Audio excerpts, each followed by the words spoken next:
Hello, good afternoon, and welcome to News Central TV. My name is Mazino Appeal. Now, the top stories this hour.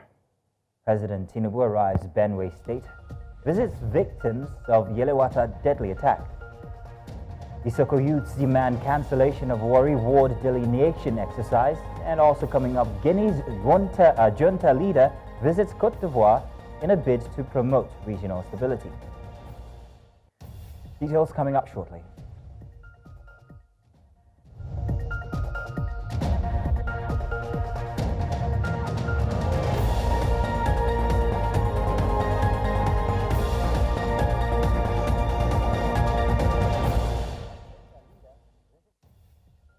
Welcome again. Now we begin in Benue State, where President Bola Tinubu has arrived in Makurdi, the Benue State capital, as part of a high-level visit to address the recent surge in violent attacks across the state.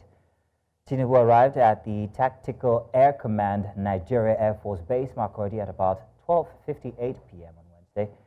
The president visited the hospital where several of the injured victims from the attack are receiving treatment. The visit comes in the wake of yet another deadly attack that claimed multiple lives and left several communities devastated. Meanwhile, some residents took to the streets in protest against increasing insecurity in the state. The demonstrators demanded urgent action from the government and security agencies to tackle the rising cases of robbery, killings, and kidnappings in their communities.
News Central has held discussions with the Benue State Commissioner of Police, Naziru Abdul Majid, in preparation for its upcoming town hall event.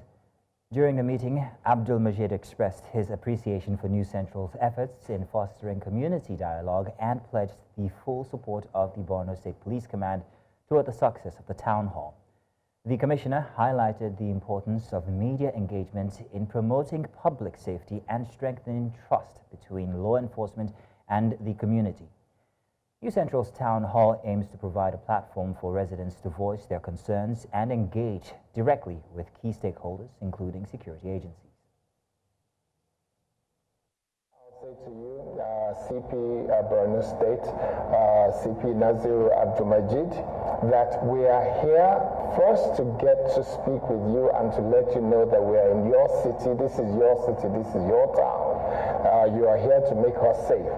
So we're here to let you know we're in town. And secondly, to officially invite you to our town hall meeting where all the people of Benue State will be converging either physically or virtually by watching us online and on TV and so on.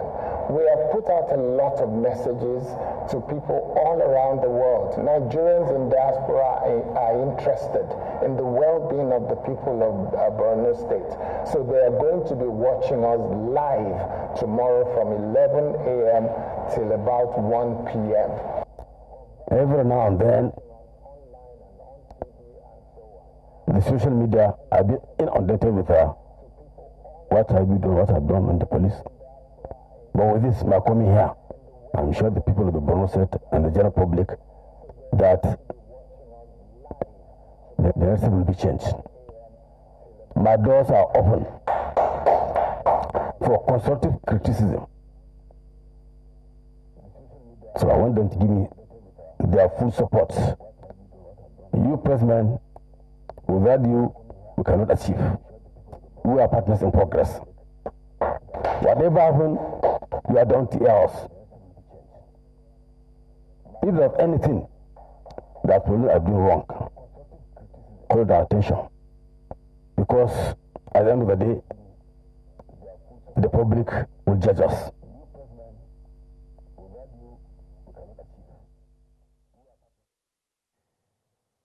And now we return to a previous story on the state of security affairs in Benue State and the president's visit to Makurdi. To discuss this with us, we have Emmanuel Ikule. Emmanuel, you're welcome. Thank you very much for joining us this afternoon. You're welcome, Emmanuel. Now, Emmanuel, what does the president's visit to Benue signify to you?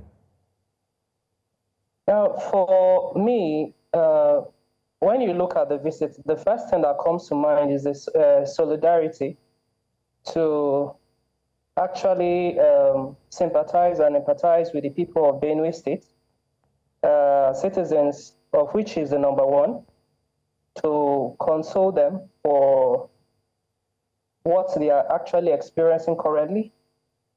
It also signifies more of actually having a first-hand information on what has happened and to see for himself the magnitude at which it has happened, for him to see the need to empower people that have been displaced, to also see if security agencies in the state are actually working or they are playing lip service.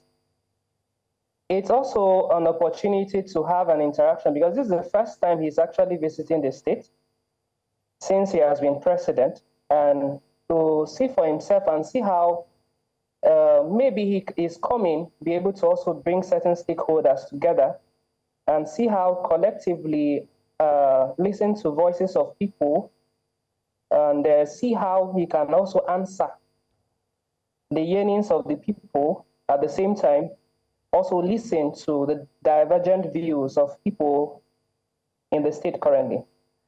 Hi, Emmanuel. The topic of security, whether federal or state, is still a very debatable one. So given that security remains on the exclusive legislative list, how can state governments, like in Benue State here, be empowered constitutionally or maybe even administratively to respond to the security threats like they are experiencing now, and effectively so? When the president came on board, I think one of the first things he was concerned about was ensuring that we have a state police.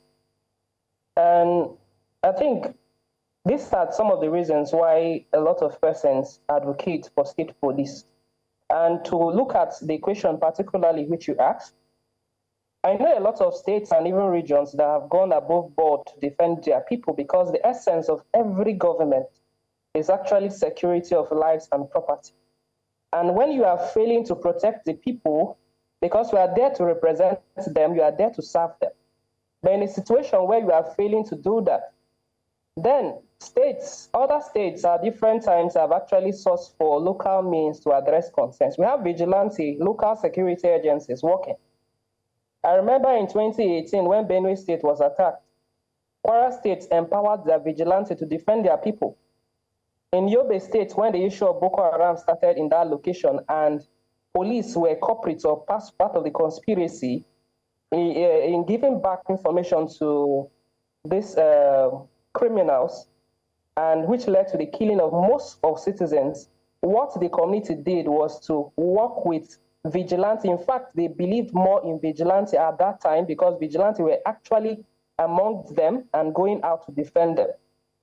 And different other examples I can give. There's a Motekun in Southwest also working towards ensuring peace and security.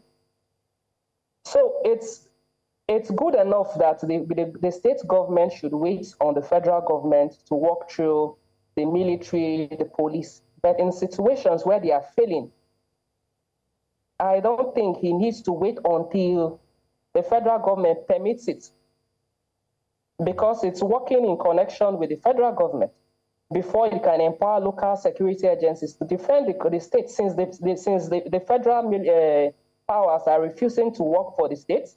then the state should be empowered to defend itself. That is just how it works. I hear you there. States should at least be able to defend themselves, you say. But let's talk about the victims now. Now, should the federal government, in your opinion, consider compensation for the victims, or maybe at least reparation for the victims of these repeated attacks, do you think? Every sensible government will actually think about that. Just imagine a scenario where you are living in your house and you just discover that you are being burnt, right? And your whole family is being wiped out, including the provisions that you had with you. It means, one, you have become displaced automatically because you cannot stay back in the place where you are living. Automatically, you are displaced. Secondly, you may even be sick and traumatized as a result of what happened to you. You need compensation is just one of it. Providing food, NFIs, and all that, it's just one of it. Compensation can just be one of it.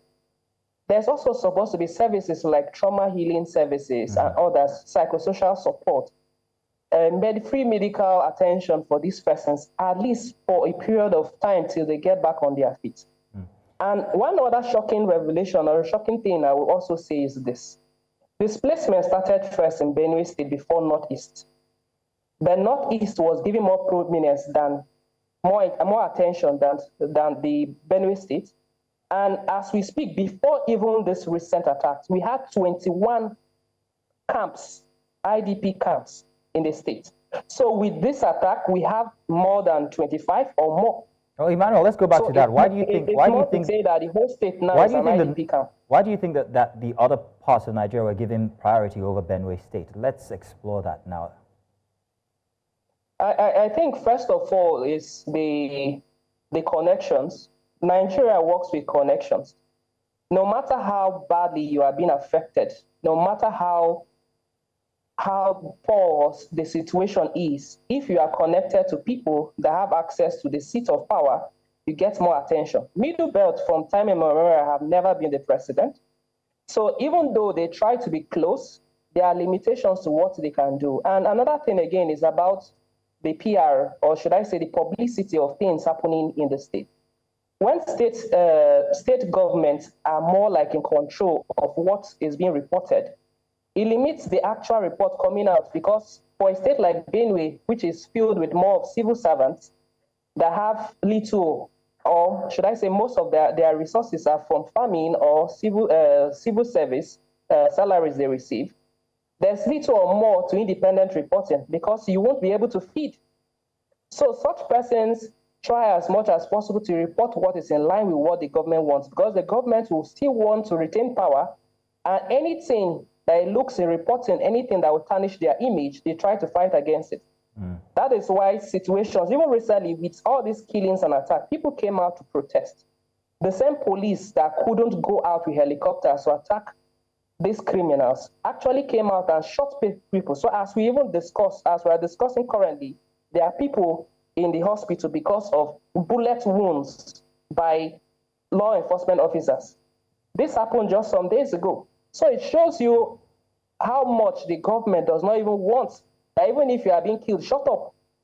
So the Section 39, which talks about freedom of expression, is no longer of relevance in the country, as no longer recognized, just like Section 33, which speaks about right to life. Because Benue State, for me, or how I'm seeing it, it means we don't really have life, or our life is not worth it. All right. That is why people can stroll in, kill people, and go back unattended to. Emmanuel Ikule, thank you very much for giving us your afternoon to discuss matters inside of Benue State. Thank you. Yeah, so thank you so much. I'm hoping that we could, the government can equally work towards implementing the open grazing prohibition bill and ensure that protesters are being freed. This will go a long way, actually. Thank you very much, Emmanuel. Thank you. Let's go on a short break now. When we return, Isoko youths demand cancellation of Warri Ward delineation exercise. We'll bring you the details shortly. Stay with us.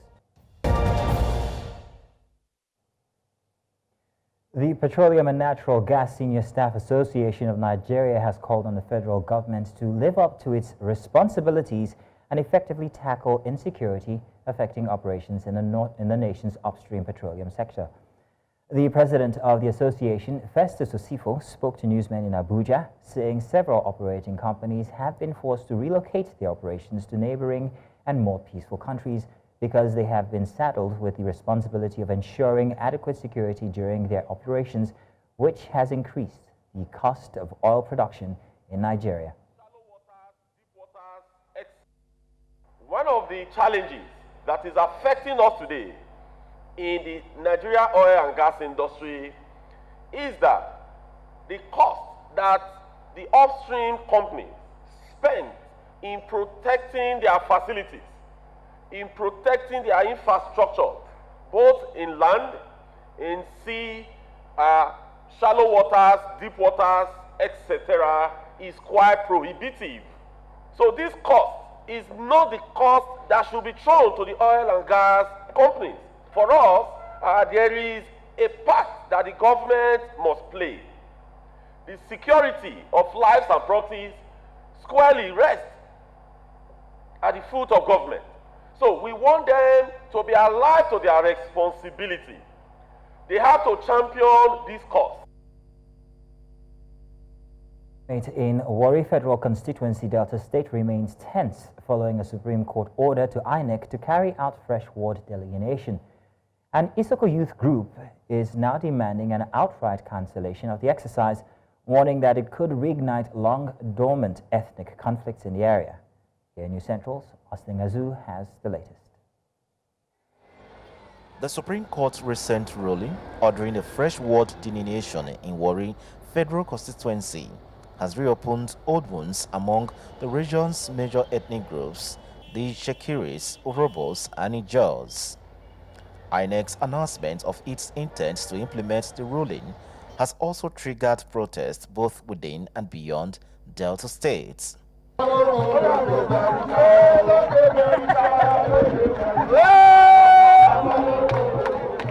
In response, Delta State Governor Sheriff Warri has urged residents of Warri Federal Constituency to exercise restraints in their comments over INEC's controversial ward and unit delineation reports. I appeal to all to be guided in your utterances, show any action made to undermine the peace and security of the state. The Isoko political youth leaders of thought are here to lend their voices to the yet-to-be-implemented ward delineation in Warri.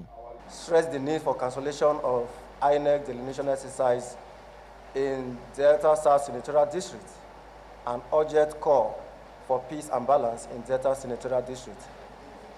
Gentlemen of the press, today's media interaction is to draw the attention of the Nigerian public and the Independent National Electoral Commission, the presidency as well of the Office of the National Security Advisor, to recent happenings in Warri Metropolis and how it relates to the development of the Niger Delta region. The ward delineation exercise in Warri Metropolis has taken a turn that, if not suspended or better managed by the federal government, may result to the breakdown of law or sense of peace that has prevailed over the region for some decades now. They allege that the proposed changes are being pushed by political actors seeking to undermine existing ethnic power-sharing arrangements. The group warns that the Isoko people could be the biggest losers under the current proposal. We see the current political maneuverings as aimed at elevating one ethnic over the another, particularly to gain numerical and strategic advantage ahead of the 2031 elections, when the governorship seat of the Delta State would have been taken to the Delta South Senatorial District. We see these moves as attempts to weaken political positions of the Ishakiri bloc, thereby isolating them politically and diminishing their voice in key decisions that affect the region. As the disagreement deepens, so too do fears of renewed unrest in Warri and its environs. Stakeholders are urging the Delta State government and federal authorities to act swiftly to prevent a deterioration of peace and security in the area. In Delta, for News Central, Austin, Azu. Now, traders at the Umuahia Industrial Market, Ahieke, Umuahia, Abia State capital, have expressed their displeasure over a recent quit notice served on them by purported owners of the land. The said owners said they obtained a court verdict that declared them the rightful owners. News Central's correspondent Chinwe Ogele has the details. Since 2012, the Umuahia Industrial Market has been in existence. All shop owners in this market received their allocations directly from the state government at the time. Because all government I know you see from village of the government will allocate that place to us. I have my own allocation paper, and all of us have their own allocation paper.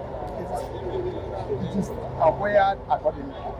But today, the shop owners are scared that they may lose their property. I said from this place to Carpenter at the end that they have won the government and this place we should vacate. And they gave us timeline that we should vacate. I said, this is exactly what happened to the other people and they lost where they used to do their business. The same thing is trying to happen to us. According to the court judgment delivered by a state high court sitting in Umunnochi in a case involving Emmanuel Jonah and 4 others against the Abia State government in 2022, the applicants are granted leave to repossess the affected land and benefit from the proceeds. A government document dated October the 27th, 2007 and signed by the then Chief of Staff, Mascot Uzokalo, bears list of communities compensated by the then government for that acquisition, which clearly includes Ihe Ndume. No, sir, we are not party to the case. Therefore, whatever they are doing shouldn't affect us. If they have any issue, they should go to government. Alozie Ufomado is the chairman of the market section, but his alleged indifference calls for concern. A section of the market is affected and they are not here with us. The traders have taken their protest to the governor at his country home in Mvosi, calling on him to protect their investments. We want the government to intervene. Either getting involved with the people who are claiming. You understand? All of us depend on government for security. We have more than 200 lock-up shops that stands as threats right now. The director of protocol, Uchomoso, assured the protesting traders that government will look into their complaint. So the whole matter will be resolved in no distance time. So they have no need to fear, they have no need to worry about anything. The governor is one who has a listening ear. And the situation, I don't see it to be a big deal. The fear is that the fate of some of their fellow traders in the past may befall them if government does nothing. In Umuahia, for News Central, Chinwe Ogele.